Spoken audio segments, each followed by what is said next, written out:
venimos con el deseo de adorar al Señor en esta tarde. Amén.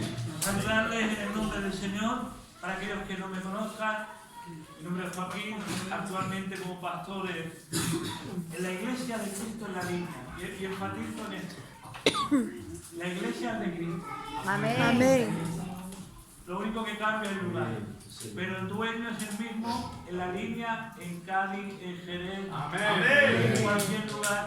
Somos la Iglesia de Cristo. Amén. Únicamente que cambiamos de lugar. Pero quiero hoy en esta tarde traerte ese consejo que el Señor ponía en mi corazón, aunque me lo cambiaba. Estaba escuchando a las hermanas en la alabanza y viendo el ambiente del culto, escuchando al hermano Antonio.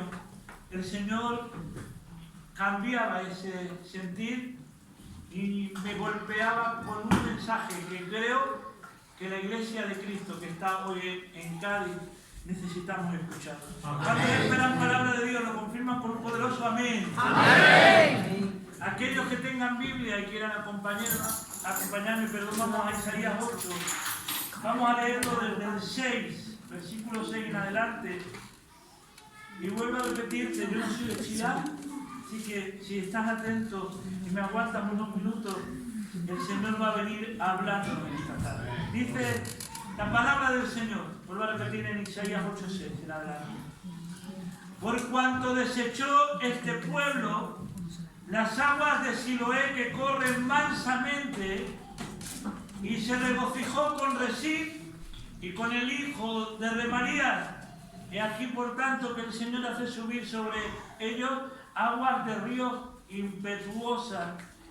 Y muchos estos al rey de Asiria con todo su poder, el cual subirá todos sus ríos y pasará sobre toda su ribera. Y pasando hasta Judá, inundará y pasará adelante y llegará hasta la garganta. Y extendiendo sus alas llenará la anchura de tu tierra, oh Emanuel. Y dice en el versículo 13, por no leerlo todo, dice el 13: a Jehová de los ejércitos, a él santificar, sea él vuestro temor, sea él vuestro miedo. Amén. Vuelvo a repetir este último versículo: a Jehová de los ejércitos, a él santificar, sea él vuestro temor y él sea vuestro miedo. Amén. Amén. Yo quiero, antes de empezar a modo de introducción, situarte en el pasaje donde está el profeta Isaías llevando su labor profética en el reino del sur, y vemos que el reino del sur tiene un problema.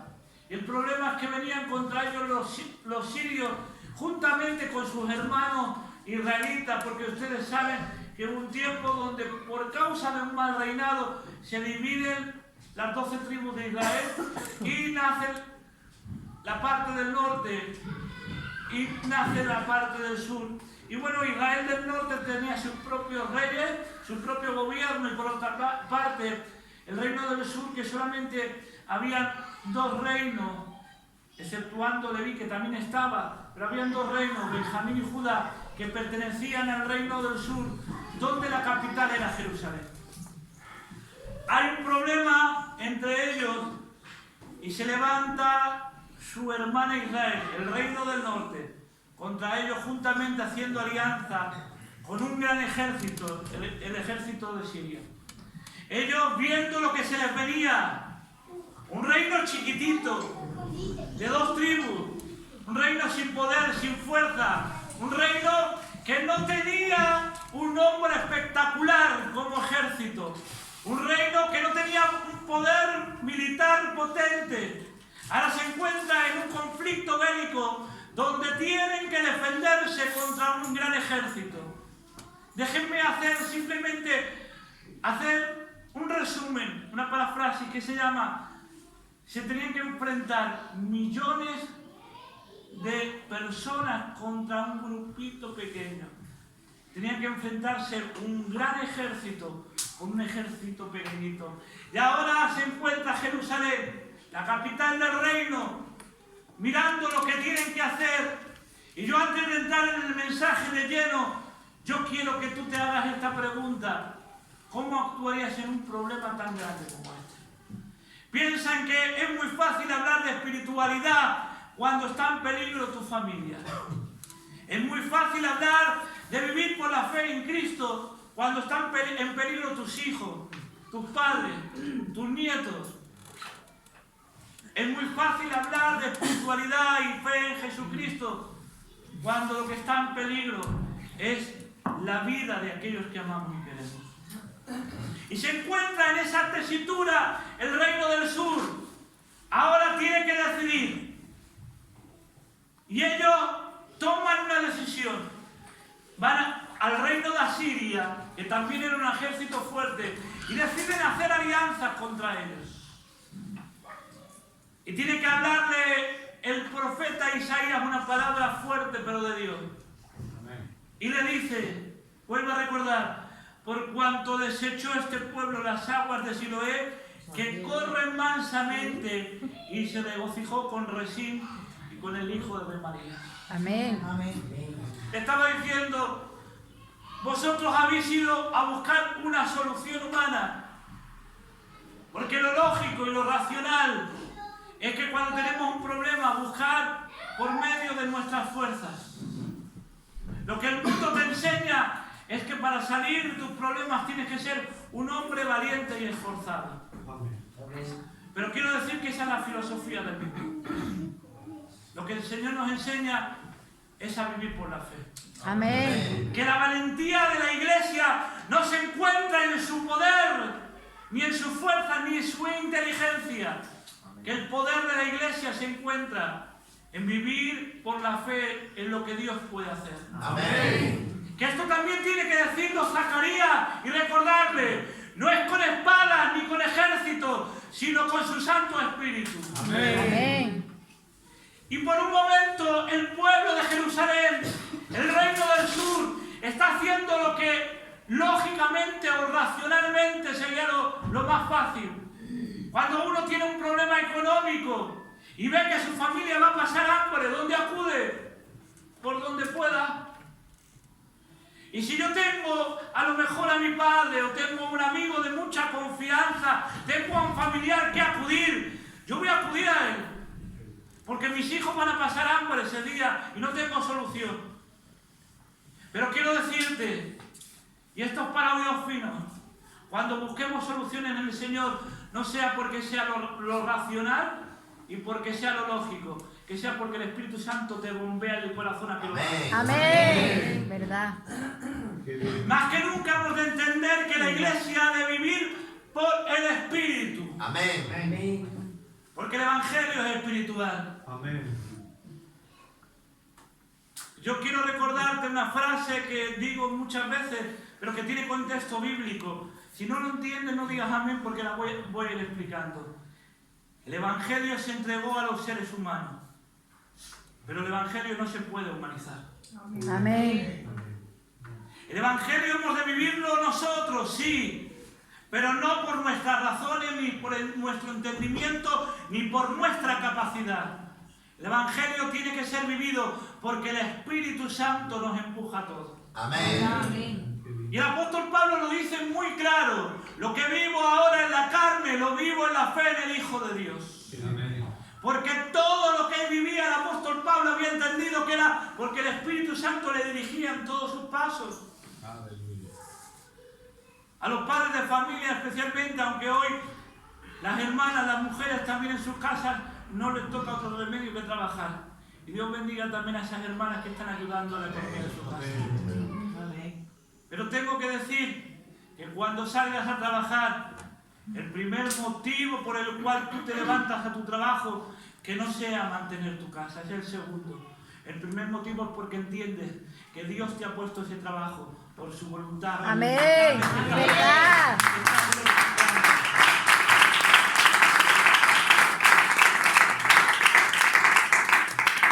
Esto no nos quita de la responsabilidad de mantener su casa, pero sí de tener las ideas claras, de saber cuáles son nuestros principios y cuál es el orden primordial de nuestra vida. Que Dios sea nuestro. Porque sabemos que cuando Dios nos hable, nuestra vida no irá en condición a nuestra responsabilidad, sino bajo nuestra fe. Y el Señor tiene que llamarles claramente y hacer un símil a través de algo que conocían, porque quiero decirte que Dios te va a hablar siempre en un lenguaje que tú entiendas. Amén. Que porque el evangelio sea espiritual no quiere decir que sea místico. Discúlpenme si a alguien le ofende estas palabras. El hablar de un evangelio espiritual no es hablar de la guerra de las galaxias. No es hablar de una historia de Harry Potter, y lo digo con mucho respeto. El hablar de un evangelio espiritual es algo real, que yo tengo que entender que Dios me va a dar conforme a mi capacidad. Amén. Que cuando Dios te hable, te va a hablar de manera que tú lo entiendas.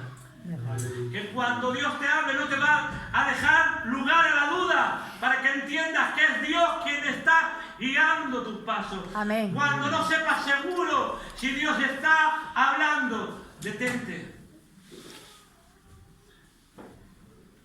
Que cuando des un paso sepas seguro que Dios está hablando. Amén. Amén. Vuelvo a repetir esta, y si estás de acuerdo lo confirma con un amén. Cuando Dios te hable lo entenderás. Amén. Y Dios, usando un símil que entendía en aquel tiempo, tiene que decir: habéis desechado las aguas de Siloé. Las aguas de Siloé era un canal de agua chiquitito que pasaba por Jerusalén sin importancia.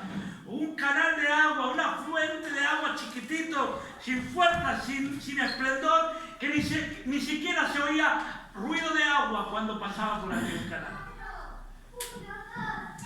Y le tiene que decir: habéis desechado las aguas de Siloé. Ustedes saben que esas aguas de Siloé llegaban a un estanque en Jerusalén, que era el estanque de Siloé.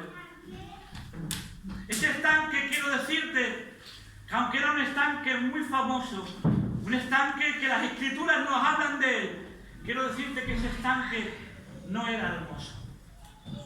Ese estanque, si ustedes lo ven, cuando fue construido con las nuevas tecnologías, podemos ver cómo era el estanque. Era un estanque sencillo y sin esplendor. Pero tengo que decir algo. Ese estanque le daba todos los días al pueblo de Jerusalén agua para beber, agua para lavarse y agua para lavar sus ropas. Amén. No era esplendoroso, no tenía glamour aquel lugar, pero era el lugar que necesitaba Jerusalén para cada día recibir lo que necesitaba. Si tenían sed, podían acudir al estanque a beber. Si tenían que lavarse, podían acudir al estanque a coger agua. Y si tenían que lavar su ropa sucia, tenían agua en el estanque para poder limpiar su ropa. Amén. Lo que necesitaba Jerusalén, en el estanque lo recibía. Amén. Y el Señor les tiene que decir: habéis desechado las aguas de Siloé, que corren mansamente, que no tiene espectáculo, que no tiene sonido, y habéis buscado aguas más grandes. Uno de los ríos más importantes de Asiria, o quizás de los más importantes en aquel tiempo, era el río Éufrates, conocido como el Gran Río. Ese río tenía la gran no sé cómo explicarlo, tenía tanto esplendor, tenía tanta grandeza, tenía tanta gloria, que no había otro río como él. Yo no sé si ustedes han estado en el río Ebro. El río Ebro es impresionante, el río más caudaloso de España. Pero déjenme ponerlo con otro río, el río Guadalquivir. Un río que tiene esplendor y que tiene gloria. Por tanto, estaban comparando el Señor aquellas aguas del río Éufrates con el canal pequeñito de las aguas de Siloé. Muchas veces el trato de Dios no nos resulta atractivo. Muchas veces el trato de Dios tiene un sonido tan suave que parece incluso que hay silencio. A veces el trato de Dios nos resulta tan parado y tan manso que creemos que Dios no está trabajando. Hay tanta lentitud en nuestra filosofía de vida que nos parece que Dios ha dejado de trabajar. Muchas veces vemos las aguas de Siloé como aguas que no tienen gloria y fuerza. Y queremos la gloria de otras aguas que nos cautivan y nos llaman la atención. Muchas veces queremos oír con nuestros oídos y ver gloria, y hablamos de gloria de otro tiempo. Y nos pasa como al pueblo de Judá en el tiempo del segundo templo. Cuando vieron el segundo templo y su gloria, los ancianos empiezan a llorar. Y tiene que decirle el profeta Ageo aquella profecía con tanta enseñanza para la iglesia. La gloria postrera de esta casa será mayor que la primera. Amén. Hablando que no es la gloria del esplendor del templo, sino la presencia, porque en aquel segundo templo la gloria que iba a visitar no era cualquier gloria. Ahí iba a estar el encarnado, el Dios con nosotros, el Emmanuel, visitando aquel lugar. Amén.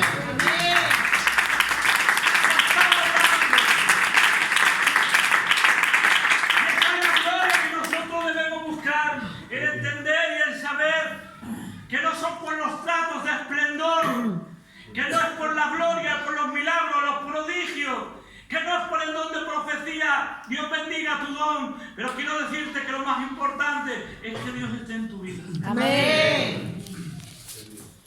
Es que sepas que Dios está tratando y que tengas paciencia a su tiempo, porque quiero decirte que a lo que Dios te ha llamado no lo puede parar el hombre. Amén. Créetelo por fe.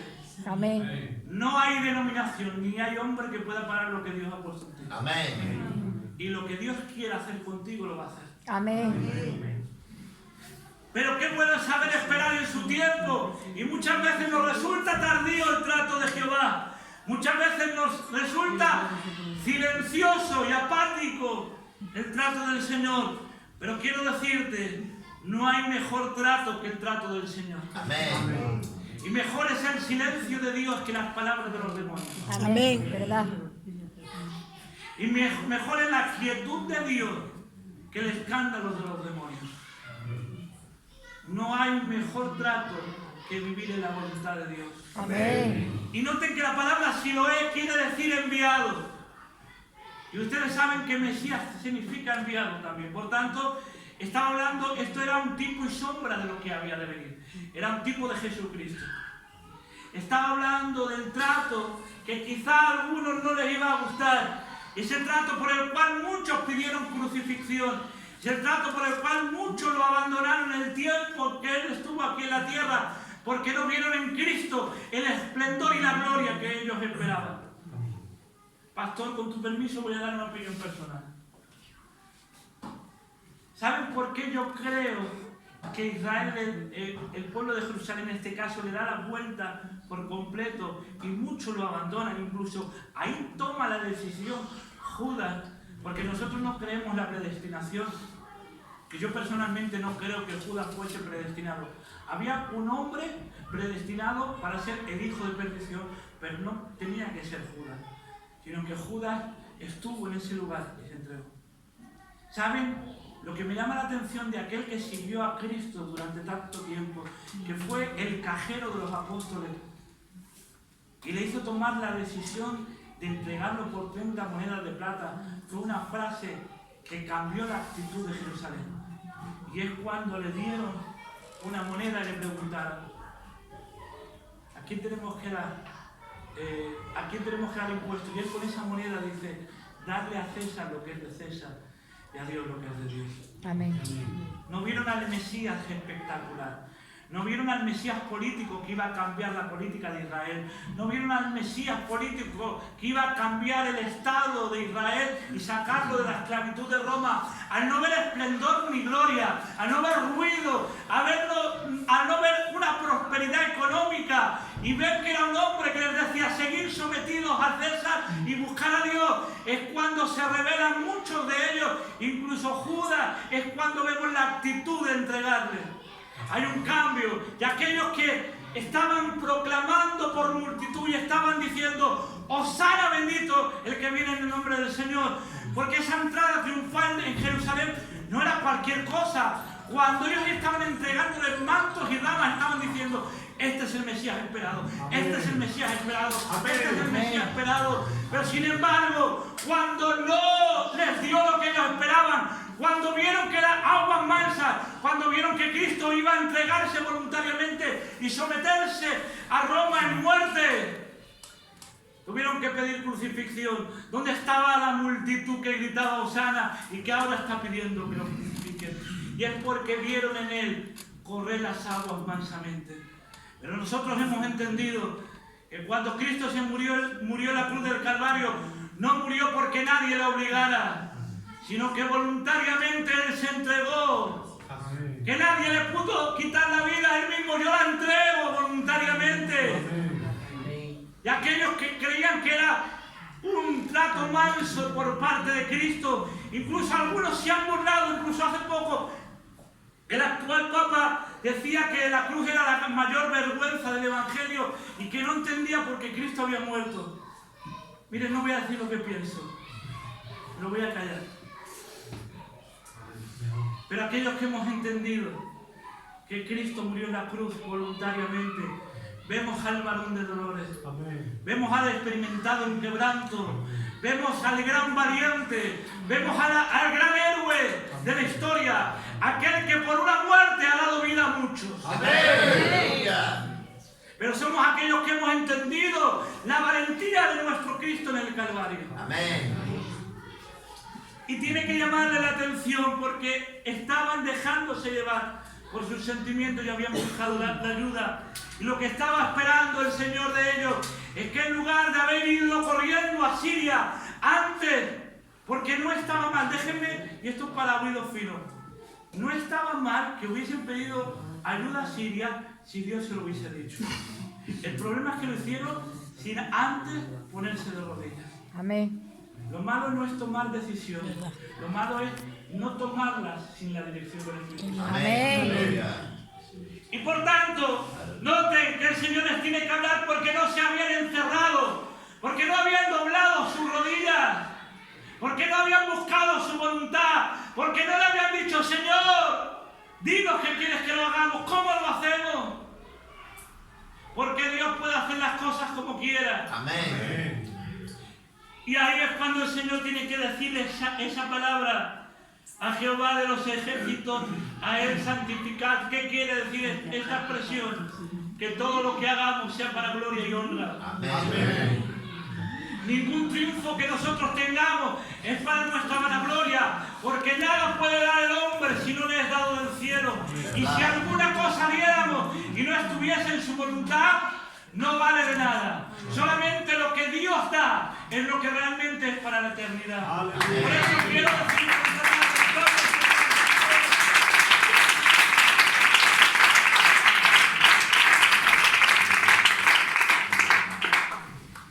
quiero decirte en esta tarde que todo lo que demos sea porque Dios lo ha puesto en nuestra vida. No puede haber humanismo en la iglesia. Todo sentimiento humano que no esté dirigido por Dios, tarde o temprano, será perjudicial para la iglesia. Lo digo de esta manera, no se enfaden porque lo digo con cariño y con amor. Cuando entran los sentimientos humanos sin el Espíritu Santo, se convierte en un cuchillo que asesina a la vida. Vuelvo a repetirlo. Cuando usamos los sentimientos humanos sin la dirección del Espíritu Santo, es un cuchillo que asesina a la vida. Por eso tiene que hablarle tan fuerte el Señor Jesús. Cuando Él estaba contando a Pedro que iba a morir en Jerusalén, Él dice, Señor, no permitas que ocurra esto. El sentimiento de Pedro era porque amaba a Cristo, pero se lo dijo bajo un sentimiento humano.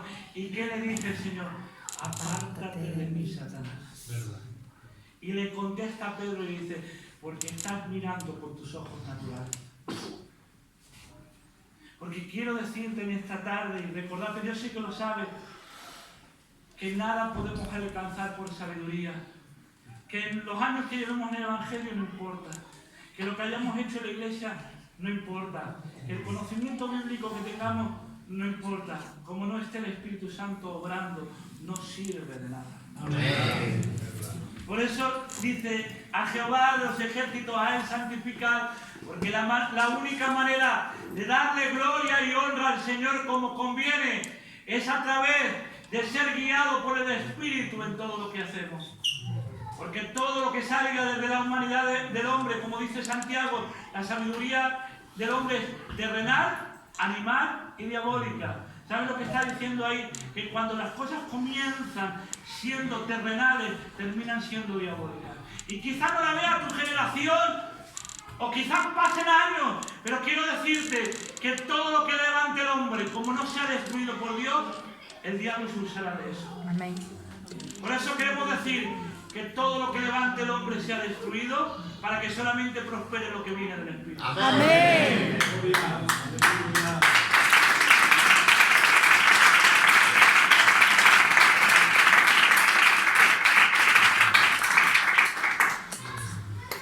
Hago un paréntesis, permítanme decirles, oren por el pastor que tiene. Amén. Un hombre que ama la obra, no lo digo porque sea mi amigo. Oren por él, es un hombre que puede hacer mucho bien, para que él sea dirigido por el Espíritu. Es importante que una iglesia valore a los hombres que Dios ha puesto enfrente y que sean dirigidos. Por eso tu rodilla orando por tu pastor, para que Dios lo use, como dice la Escritura. Y quiero terminar, me estoy haciendo muy largo, no quiero hacerme largo, pero quiero ir ya al final de la predicación. Sea él vuestro temor y sea él vuestro miedo. Amén. Quizá alguno diga, qué fuerte que Dios sea nuestro miedo. Sí, no se equivoca. Sea Jehová vuestro temor, sea Jehová vuestro miedo. Miren, la Biblia nos enseña que hay dos leyes que nos eran contrarias. La ley del pecado y la ley de la muerte. Pero esas leyes que nos eran contrarias, dice también la palabra en Colosenses, que Él clavó en la cruz el acta de decretos que nos era contraria. Amén. Verdad. Y por tanto la ley del pecado y la ley de la muerte, ahora aquellos que hemos recibido a Cristo, sabemos que está vencido en el nombre de Jesús. Amén. Y alguno me dirá, hermano, pues yo muchas veces sigo pecando. Quiero decirte que no confundamos un resbalón que puede tener un cristiano a revolcarse en el pecado. Amén. Hay una diferencia enorme. Por eso dice el apóstol Juan, hijitos, no pequéis, pero si pecáis, abogados tenéis para con el Padre, a Jesucristo justo. En el original griego dice, hijitos, no resbaléis, pero si resbaláis, abogados tenéis para con el Padre. Porque el cristiano no cae a propósito en el pecado. Porque el cristiano cuando cae no se deleita. La diferencia entre un cristiano y un inconverso es que aunque sean el mismo pecado, lo que hayan cometido los dos, el inconverso se justificará de alguna manera y dirá el por qué ha caído. Pero el cristiano no busca excusas, el cristiano no busca un porqué. Le duele tanto haber pecado que lo único que quiere es levantarse y que la sangre de Cristo vuelva a su vida.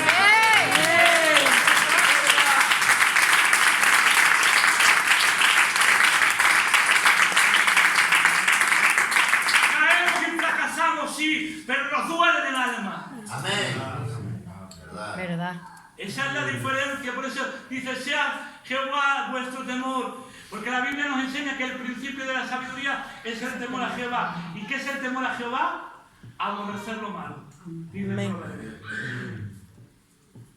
Por tanto, cuando yo tengo muy claro que el principio de la sabiduría y el temor de Jehová es que yo no puedo ver el pecado en pintura, que caigo sí, pero cuando caigo me duele. Que fracaso sí, pero cuando fracaso me levanto. Qué bien. Porque no soporto el pecar. Porque me duele en el alma fallarle a Él. Amén. Porque lo amo tanto y lo quiero que cada vez que fracaso no soporto el que Él llore por mí. Y como dice el apóstol, no entristezcáis al Espíritu Santo que hay en vosotros. Amén. Porque el verdadero cristiano tiene algo en su corazón y es un fruto o un síntoma de haber nacido de nuevo, que lo único que quiere es que Dios sonría. Amén. Aleluya. Por eso, como dice la alabanza, quiero recordar del remache, si no recuerdo mal, dice, la curva de tu sonrisa enderezó mi camino. Porque cada vez que vemos la curva de Dios, estamos sabiendo que estamos viviendo en rectitud delante de Él. Por eso que nunca se enderece la sonrisa de Dios, sino que la curva santa en sus labios esté continuamente cuando está contemplando a nosotros. Repito, la curva de su sonrisa enderezó nuestro camino. Y termina diciendo, sea Él vuestro miedo.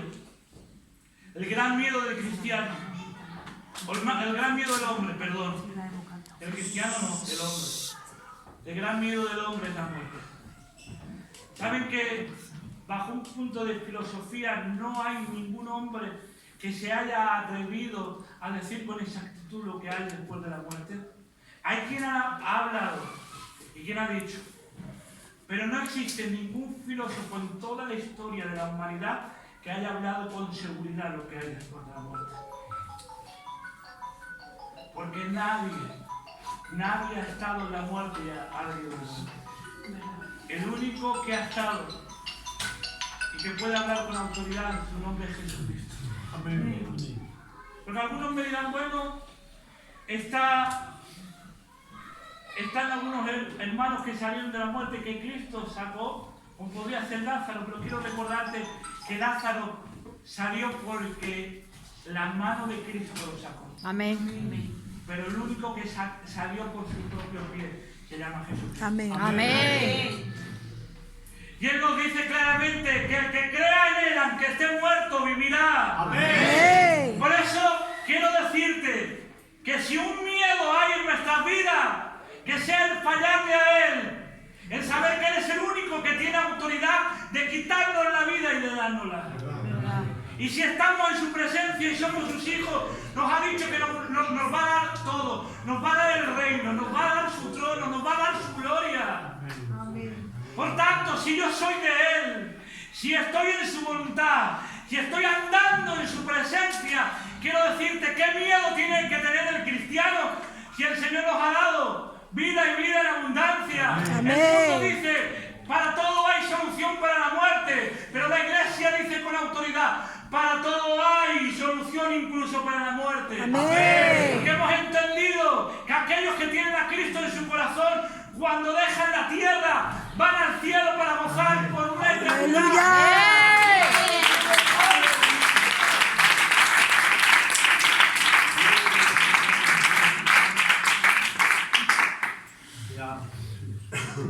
Miedo, ¿quién ha dicho miedo? Si Cristo está a favor nuestro. Amén. Si su muerte nos ha alcanzado para darnos promesa y autoridad. Levantémonos en este tiempo con la confianza de que Dios va a dirigir cada segundo de nuestras vidas. Amén. Y no tengamos el tiempo del Señor como tardanza, ni veamos como algo lejano o quizá lento lo que Dios está haciendo con nuestras vidas, diciendo, Señor, ¿hasta cuándo? Quiero recordarte que se tuvo que preparar Moisés 80 años para ser el libertador. Que durante 40 años tuvo que aprender Israel a oír la voluntad de Dios para entrar en la tierra prometida. Que Cristo se estuvo preparando 30 años y medio para poder empezar a predicar el Evangelio. Juan el Bautista, precursor, igualmente se tiró 30 años y medio para tener solamente 6 meses de ministerio. Porque quiero decirte que Dios nunca llega tarde. Amén. Y que Dios está pendiente de nosotros. Y que esa acta, sígueme, Juanpi, con el piano, y termino con esta anécdota. Y cierra tus ojos, porque espero que Dios te hable. Amén. Yo quiero llevarte a Colosenses y quiero recordarte que Él clavó el acta que nos era contraria en la cruz y la exhibió, dice Colosenses, y la exhibió públicamente delante de todos los demonios. Ay, Señor Jesús. Ahí están todos los demonios, millones y millones de demonios que se han reunido porque creen que Cristo no va a resucitar. La Biblia dice que si los demonios hubiesen sabido que Cristo iba a resucitar, no lo hubiesen entregado. Ellos le dejaron morir porque pensaban que no iba a vencer a la muerte. Amén. Y están millones y millones de demonios en ese lugar, esperando en el tercer día a que Cristo sea derrotado por la muerte, como tantos hombres. Han estado hombres como Aristóteles, Platón, Sócrates, grandes hombres de inteligencia, pero no pudieron vencer. Hubieron grandes hombres religiosos, desde los profetas hasta cualquier hombre religioso, y no pudieron salir de la muerte. ¿Por qué iba a salir Cristo? Grandes conquistadores como Alejandro Magno llegaron a la muerte y no pudieron salir de ella. Pero ahora le toca a Cristo. Ahora Él tiene que enfrentarse no ante cualquier fiscal, sino ante los fiscales más malignos. Y además de gran inteligencia, los demonios. Y todos los demonios, millones y millones de demonios, esperando acusarle. Pero cuando va la muerte a conquistarle, a apresarle y a acabar con él, algo insólito ocurre. No había lugar donde encadenar al maestro. No había forma de atarle ni de hacerle prisionero. Y la muerte atónita tiene que preguntarse qué es lo que ocurre. Los demonios están buscando una acusación, un mal pensamiento, una mala mirada, un mal gesto, algo que puedan declarar que es pecador. Un pequeño fallo, pequeñito fallo hubiese sido suficiente para que Cristo no hubiese resucitado. Y aquellos demonios que a Job tanto le acusaron no podían. Si cuando le quitaron a sus hijos y su negocio no se quedaron conformes, dijeron tócale su vida. Pero muchachos, si le tocas a sus hijos, ya no hay nada más que tocar. Pero es que los demonios tienen tanta maldad que buscan cada rincón para acusar. Y ahí estaban todos los demonios.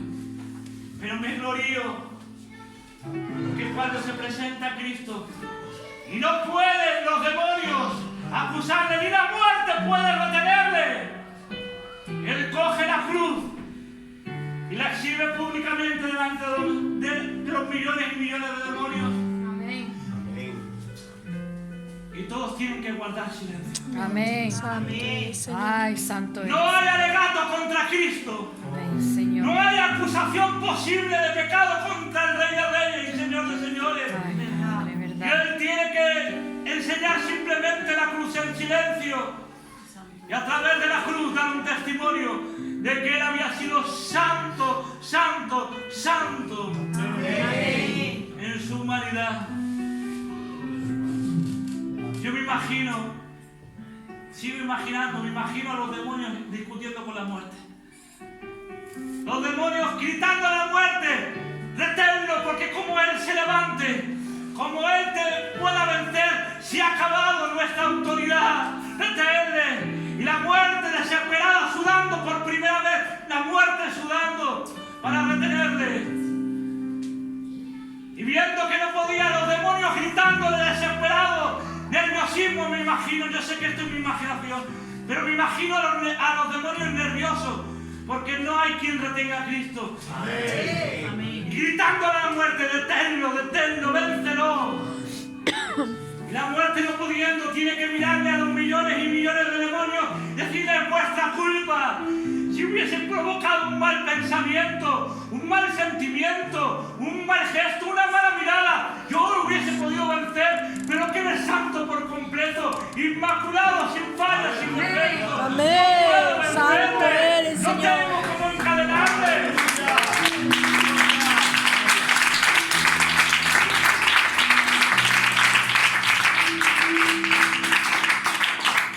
Y ahora sí, se cumple la palabra que habla en 1 Corintios 15. Se olvida vencida la muerte. Y me imagino a Cristo cogiendo a la muerte, diciendo, muerte, que yo soy tu muerte. He acabado con Amén. toda autoridad sobre la muerte. Amén.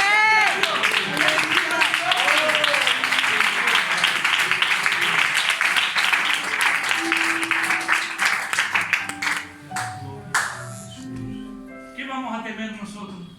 ¿Verdad? ¿Qué miedo vamos a tener si Él ha vencido por completo? Amén. Lo tenemos todo en su presencia. Amén. No nos falta nada. Que el diablo no te haga dudar. Que si tienes problemas económicos no dudes. Él está contigo. Si estás pasando por una enfermedad no dudes. Él está contigo. Y su voluntad es la que te gobierna. ¿Qué nos parece si oramos juntos? Amén. Vamos a pedirle al Señor que siga dirigiendo nuestros pasos. Ah, Señor Jesús. Bendigo tu gracia, Padre mío. Empieza a buscar al Señor.